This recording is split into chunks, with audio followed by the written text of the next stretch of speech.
aí galera, aqui é a Juki, sejam muito bem-vindos a mais um AMD Responde e esse aqui é o especial de Natal. Se você é novo por aqui, se inscreve no canal, ativa as notificações, deixa o seu like e se você quiser participar de algum outro AMD Responde, é só no ano que vem. Mas, apesar de ser só no ano que vem, já aproveita e segue a gente em todas as redes sociais, que é por lá que a gente recolhe todas as perguntas. Vem comigo!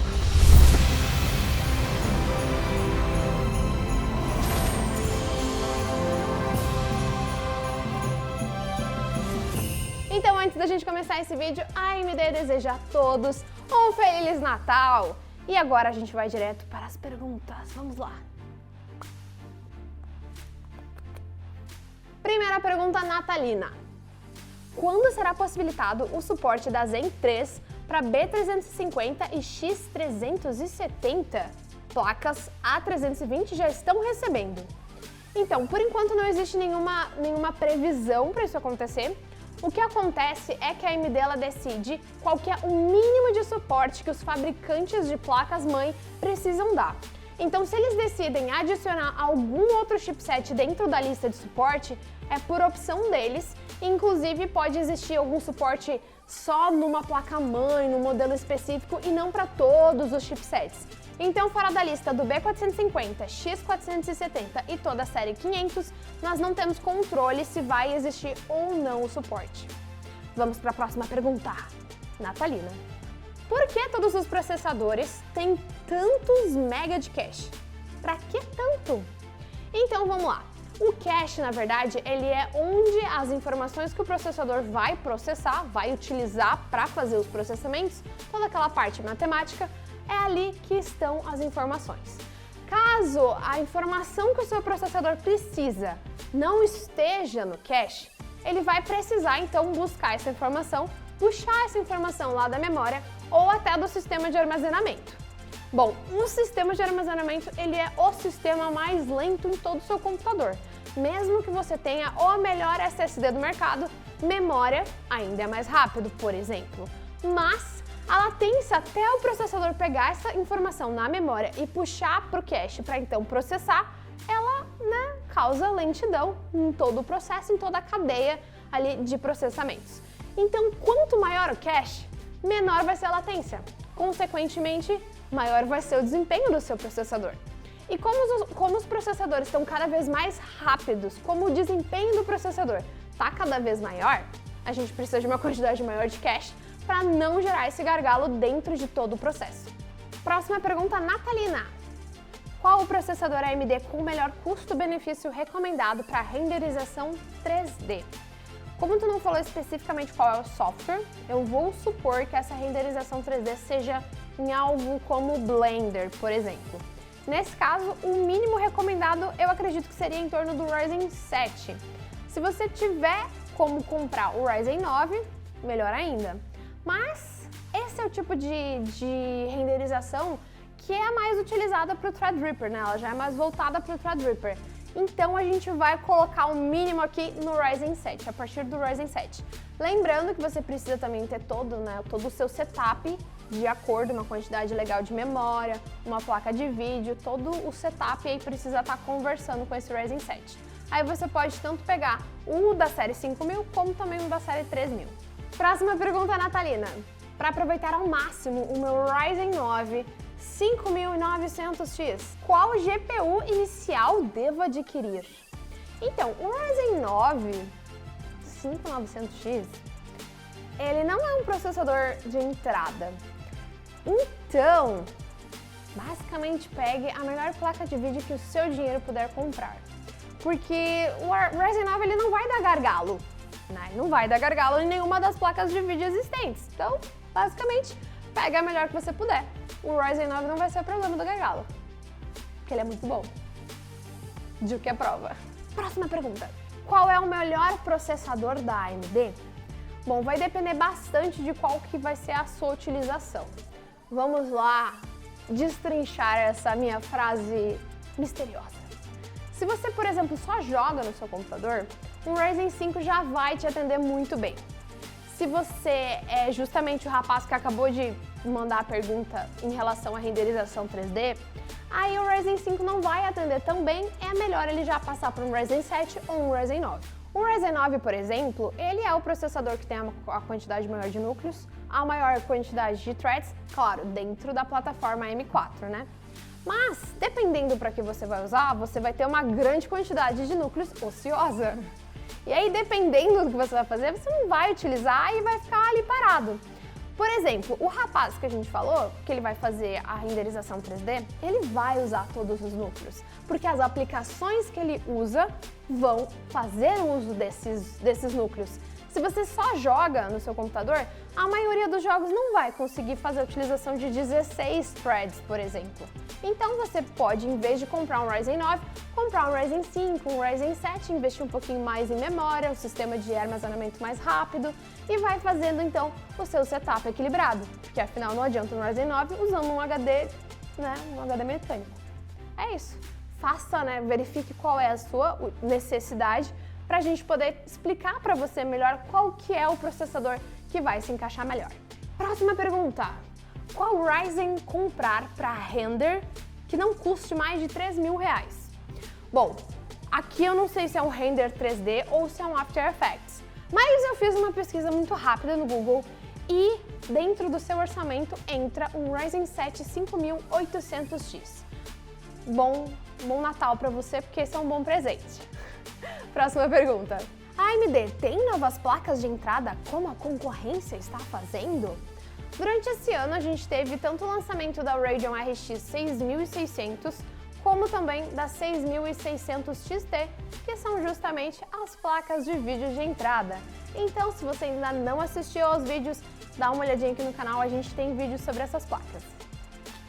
Próxima pergunta. O AMD Ryzen 5 5600X roda Forza sem placa de vídeo e outros jogos. Então, a gente tem também um vídeo aqui no canal com esse processador, onde vai ter vários testes de vários jogos e aí você consegue dar uma olhadinha qual que é o desempenho dele para você tirar suas próprias conclusões. E agora a próxima pergunta natalina. RX 580 de 8 GB tem temperatura correta para ativar as ventoinhas? Então, existe, cada fabricante de placa de vídeo, eles fazem algumas configurações na BIOS para justamente a ventoinha da sua placa de vídeo não ficar ali em 100% de utilização o tempo inteiro. Um dos objetivos é poupar a ventoinha e o outro é poupar seu ouvido, porque justamente geram bastante ruído essas ventoinhas. E aí, eu não sei se você tem uma placa de vídeo que veio previamente com essas configurações, mas normalmente os fabricantes colocam essa configuração de padrão de fábrica entre 80 e 85 graus. Próxima pergunta, natalina. Qual o melhor processador custo-benefício com APU? Então, agora, esse ano a gente lançou as APUs da série 5000G, e justamente por terem a Zen 3, que é a nova arquitetura, agora a gente também tem várias novas tecnologias que chegaram para o mundo das APUs e uma delas é o multithread. Então você tem o dobro de threads em relação ao número de cores e você consegue ter também a sua GPU dentro do seu processador, né? Acoplado ali, tudo junto. Então, o custo-benefício hoje vai ser aí a linha 5000G. Próxima pergunta, natalina. Olha só, tô adorando falar natalina. Tô no clima de Natal hoje. Posso fazer overclock no meu processador Ryzen 5 5600X sem perder a garantia? Você pode sim fazer overclock. Em todos os processadores que tem a opção de overclock desbloqueado, você pode fazer. Lembrando que você precisa também ter uma placa-mãe com um chipset que possibilite isso, tá? Você não consegue fazer overclock com os chipsets da série A. Se começar com A320, 520, eles não fazem overclock. Então lembra de você colocar o seu processador desbloqueado com o chipset desbloqueado. Quando que você não vai receber a garantia? Quando você fizer um overclock extremo e queimar o seu processador porque você fez overclock de uma forma errada. Aí você não vai ganhar a garantia. Mas se por acaso você fez overclock do seu processador, ficou estável lá por vários meses e apresentou algum defeito de fabricação, você tem a sua garantia normalmente. Próxima pergunta, natalina. Drivers crashando pode ser problema de hardware ou só drivers desatualizados mesmo? Então, existe tanto a opção de ser algum problema de software, tanto firmware, algum software, sistema operacional, como também de hardware. Uma das experiências que eu tive, por exemplo, é que eu tinha um notebook anos atrás, que toda semana eu tinha que formatar o sistema operacional porque o driver da placa de vídeo ficava corrompido e a placa de vídeo, a dedicada, ela ficava inacessível. E aí eu fiquei várias semanas tentando entender o que estava acontecendo, até que eu descobri que na verdade era bad block no meu HD que fazia o driver de vídeo corromper. Então, a minha sugestão inicial é você fazer tanto uma análise da parte, essas análises fáceis. Começa com as coisas fáceis, que é analisar se tem algum bad block no seu HD, analisar também se tem algum problema na sua memória, e aí depois você vai fazendo os testes da parte de hardware de uma forma mais isolada, para você eliminar essa possibilidade. Caso ainda não tenha resolvido, aí você pode, infelizmente, fazer backup dos seus dados e formatar o sistema operacional. Aí, se não resolver, você tem que voltar de novo a estaca zero e passar por todos os componentes para entender o que está acontecendo. Próxima pergunta, Natalina! É verdade que as placas X570 são blindadas contra a umidade? Na verdade, placas X570 são placas que têm chipset X570. É só isso. Agora, se elas têm alguma questão aí de maior proteção, maior segurança contra maresia e essas coisas, aí você vai precisar ver especificamente o modelo daquela placa. Existe tanto placas X570 mais simples, como também placas bem mais complexas, bem mais robustas, com um VRM magnífico e que, como a gente fala aí, são levadas para a guerra para o computador não parar de funcionar. Então você vai ter aí toda a gama de placas para você dar uma olhada. E agora a gente vai para a nossa última pergunta, Natalina. É necessário um processador AMD para rodar uma placa de vídeo AMD? Não, você não precisa ter um processador AMD para rodar a placa. A única coisa que a placa de vídeo AMD exige que você tenha é uma placa-mãe com um slot PCI Express que seja fisicamente X16 e eletricamente pelo menos X4. É isso.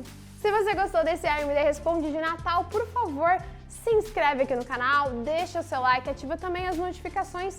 E você que gostaria de resolver a sua vida, tirar todas as suas dúvidas, nos segue lá em todas as redes sociais para você estar por dentro e saber quando que você pode mandar a sua pergunta e por onde. Então, para você garantir, já segue a gente em todas as redes sociais. E eu termino esse vídeo desejando mais uma vez a todos um Feliz Natal. E eu vou ficando por aqui e até o próximo vídeo. Tchau, tchau!